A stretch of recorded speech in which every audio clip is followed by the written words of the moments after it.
A principios de julio del año 2017, se dio a conocer la misteriosa desaparición de 4 jóvenes en el tranquilo municipio de Delray, ubicado en el condado de Bucks, en Pensilvania, Estados Unidos. Solberg, que cuenta con poco más de 8.500 habitantes de la noche a la mañana, se vio invadido por docenas de medios de comunicación, quienes siguieron de cerca la inquietante noticia. Tanto la policía como el FBI y cientos de voluntarios se unieron a la tarea de dar con el paradero de los desaparecidos y el caso consiguió gran notoriedad en todo el país. Lamentablemente, el trágico desenlace de esta historia dejaría marcada a la comunidad para siempre. 4 jóvenes desaparecieron misteriosamente. ¿El motivo? Nadie lo sabe.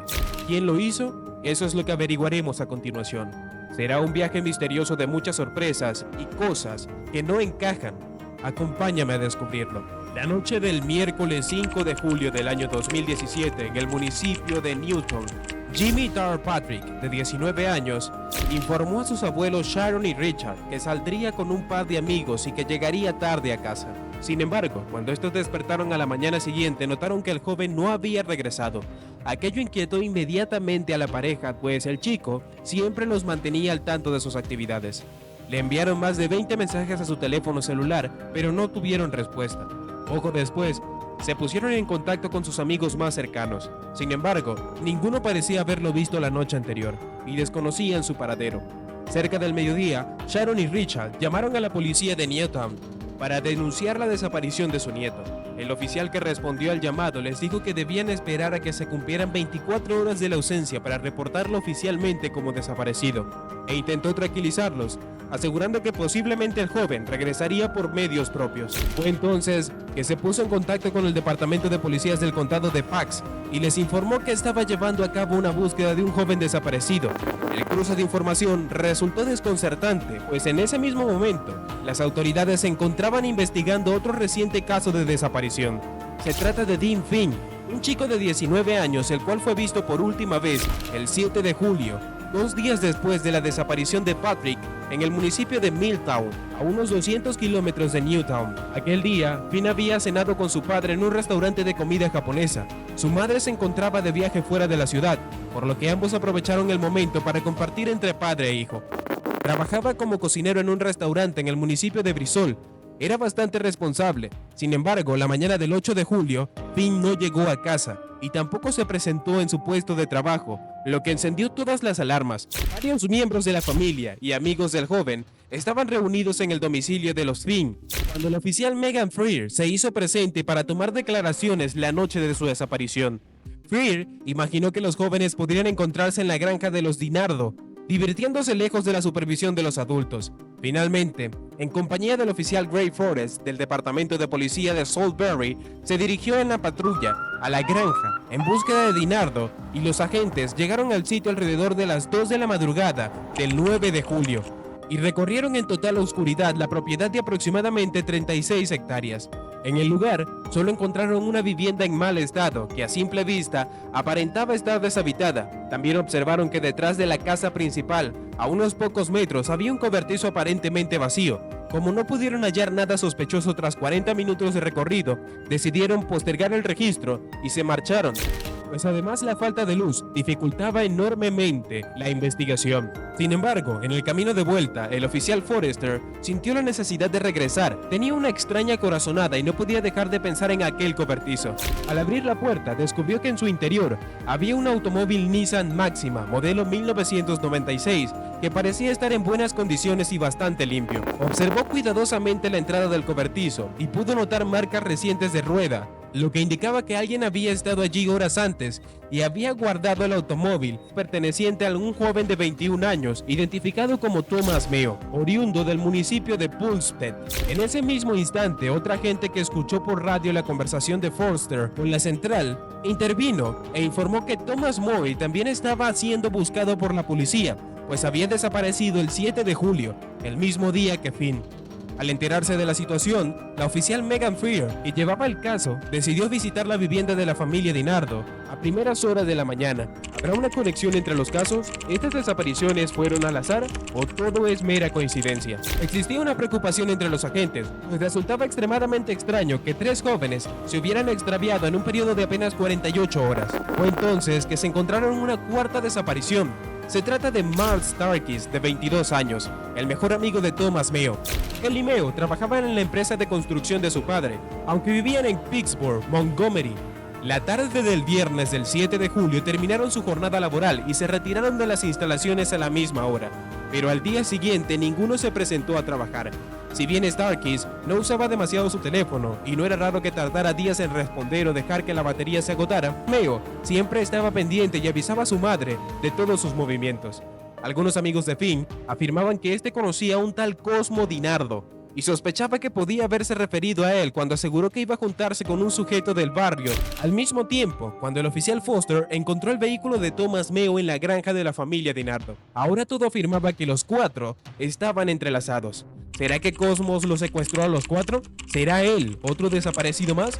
¿Qué piensas sobre todo esto? Házmelo saber en los comentarios. Los papeles del automóvil no estaban en la guantera, sino colgados en una pared del recinto, lo que resultaba extraño y llamó inmediatamente la atención de los investigadores. Casi al mismo tiempo, familiares y amigos de los 4 desaparecidos continuaban recabando información por sus propios medios.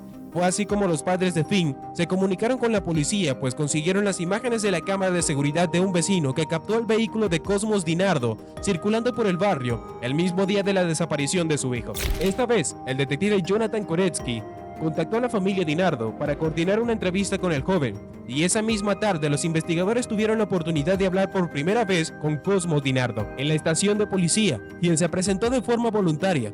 Este aseguró que desconocía el paradero de los jóvenes y negó haber contactado con ellos la última semana. Sin embargo, cuando le mencionaron que su automóvil había sido captado por una cámara de seguridad en las cercanías de la casa de Finn en la tarde del 7 de julio, tuvo que retractarse de su declaración inicial. Admitió que aquel día pasó a recoger a Finn y se dirigía a otra localidad. Sin embargo, en el trayecto ambos comenzaron a discutir y DiNardo lo obligó a bajar de su vehículo. Tras el altercado, se dirigió a un lago cercano, donde estuvo pescando hasta las 21 horas. Al finalizar el interrogatorio, los investigadores dejaron que el joven se marchara. Sin embargo, sus declaraciones no les convencieron. El domingo 9 de julio, la noticia llegó a todos los rincones del país y fue conocido como el caso de los chicos perdidos del condado de Bucks. Cientos de reporteros se instalaron en Salisbury para seguir de cerca la investigación, y la comunidad inició su propia búsqueda, incluso a través de redes sociales. Se crearon grupos de Facebook con el objetivo de aportar información, y fue entonces cuando el nombre de Cosmo DiNardo nuevamente salió a la palestra. Por lo visto, no solo conocía a los jóvenes desaparecidos, sino que además algunos lo describieron como alguien impredecible y violento. Fue entonces que los investigadores dieron con una pista que resultaría ser clave para la resolución del caso. Gracias a la tecnología de lectores de reconocimiento automatizado de matrículas instalados en las patrullas policiales, descubrieron en la base de datos que el día 7 de julio, cerca de las 20 horas, el vehículo de Cosmo DiNardo y el de Thomas habían circulado por una zona cercana a la granja, prácticamente al mismo tiempo. Cosmo DiNardo se transformó inmediatamente en el principal sospechoso. Sin embargo, no parecía dispuesto a colaborar. Fue entonces que el fiscal del condado, Matthew, decidió presionarlo, investigó sus antecedentes y descubrió que el joven había tenido al menos 30 encuentros con la policía, pero curiosamente, en ninguno terminó bajo arresto. De hecho, en febrero de ese mismo año había sido detenido por portar una escopeta y municiones dentro de su vehículo. El fiscal consiguió rebatir el caso, estrategia que le permitiría tener a DiNardo bajo custodia policial mientras conseguía un orden de allanamiento para realizar un exhaustivo rastrillaje a la granja de Salisbury. El joven sería arrestado por porte ilegal de arma de fuego, pero pocas horas más tarde, su padre pagó el 10% de la fianza, lo cual ascendía a $1 millón, y DiNardo tuvo que ser dejado en libertad. Si bien la liberación de DiNardo resultó frustrante, el allanamiento de la granja finalmente fue autorizado. Los investigadores estaban seguros que encontrarían alguna pista que los ayudara a resolver el caso, aunque empezaban a sospechar que posiblemente los 4 jóvenes ya estaban muertos. En la búsqueda, que se expandió por cada cuadro de la granja de la familia DiNardo, participaron las fuerzas armadas locales y federales, detectives, perros entrenados y el FBI puso a su disposición todos sus recursos. Tras varias horas de búsqueda, se encontró un celular apagado en los pastizales. La policía lo encendió y marcaron al 9111, y de esta forma pudieron corroborar que el dispositivo pertenecía a Finn. El inquietante descubrimiento obligó a las autoridades a tomar acciones rápidas. El fiscal Matthew Guaira volvió a pedir otra orden de arresto contra DiNardo, esta vez por robar e intentar vender el vehículo de Thomas luego de que fuera reportado como desaparecido. El 12 de julio, Cosmo DiNardo nuevamente sería arrestado por la policía y se fijó una fianza de $5 millones para su liberación, una cifra récord en todo el estado de Pensilvania. Y aunque volvió a ser interrogado con respecto a las desapariciones, sencillamente se negó a colaborar. Ese mismo día, un grupo de oficiales dieron con un viejo granero en las inmediaciones de la granja de la familia. Este se hallaba bastante lejos de la casa principal y parecía abandonado. Pero cuando los agentes ingresaron, descubrieron manchas de sangre relativamente frescas en las paredes y un enorme charco en el suelo. Al mismo tiempo, en una zona apartada de la propiedad, otro grupo de detectives encontraron una pila de rocas, las cuales habían sido colocadas sobre tierra removida, por lo que los trabajos de excavación comenzaron de inmediato, ayudándose con una retroexcavadora. Quitaron las pesadas piedras y la tierra fue removida con palas para evitar estropear cualquier evidencia hasta varias horas más tarde. Tras casi 4 metros de profundidad, finalmente los agentes encontraron 3 cadáveres masculinos parcialmente quemados. Estos presentaban heridas de balas de alto calibre, pero uno de ellos en especial parecía haber sido aplastado. Los expertos forenses comprobaron por medio de tatuajes, vestimentas y características físicas que los fallecidos eran Finn, Thomas Meo y Mark Starkis. Todo apuntaba a que Cosmo DiNardo estaba detrás de los crímenes, pero aunque continuó registrando el área, no había rastros de Jimmy Tarr Patrick. La noticia fue rápidamente difundida, incluso por medios de comunicación internacionales, y si bien no se detallaron las causas de la muerte de las víctimas, las autoridades aseguraron que se trataba de un caso de asesinato y que estaban decididos a dar con el paradero de Patrick. Durante la tarde del 13 de julio, horas después del espantoso hallazgo, el abogado de DiNardo y el fiscal llegaron a un acuerdo.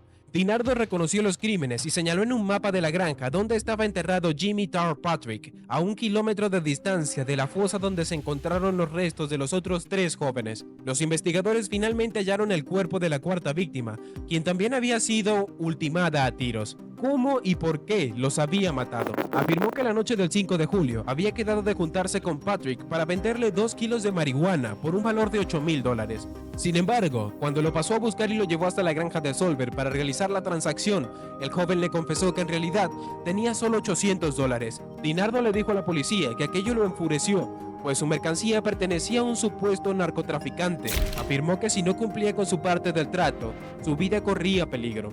Aunque tras la pesquisa en la granja los 2 kilos de marihuana nunca fueron hallados, aún así, DiNardo intentó llegar a un acuerdo y le ofreció una escopeta a cambio de los $800. Patrick aceptó el improvisado arreglo, pero quería verificar que ésta funcionara correctamente. Ambos jóvenes se dirigieron a un sitio apartado de la propiedad, y mientras Patrick probaba el arma, DiNardo le disparó 2 veces en la nuca con un rifle calibre 22.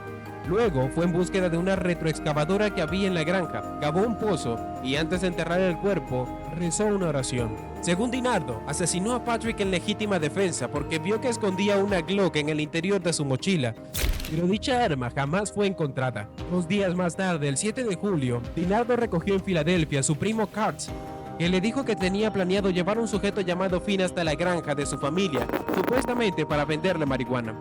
Sin embargo, lo convenció de que lo que era mejor era robarle el dinero y asesinarlo poco después. Las órdenes de DiNardo era que mientras recorría la zona, Kurtz asesinara a Finn, pero el joven no se atrevió a hacerlo, y minutos más tarde, ambos regresaron ilesos.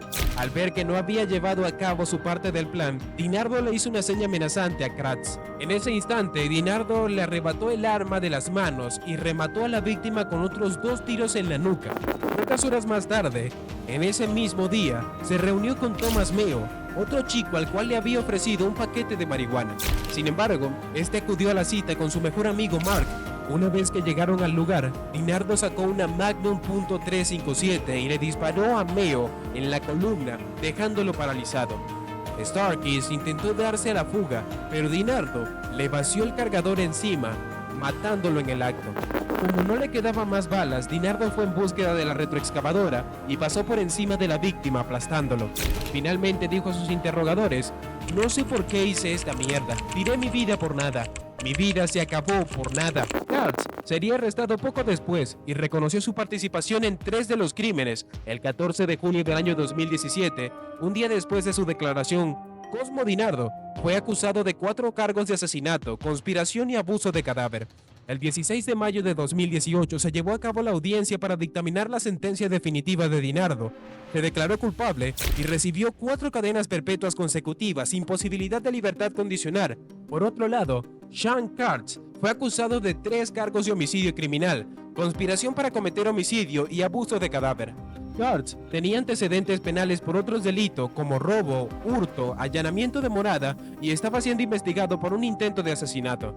Le correspondía una pena de 118 años, con posibilidad de libertad condicional después de cumplir 59 años. Sin embargo, este decidió apelar e ir a juicio.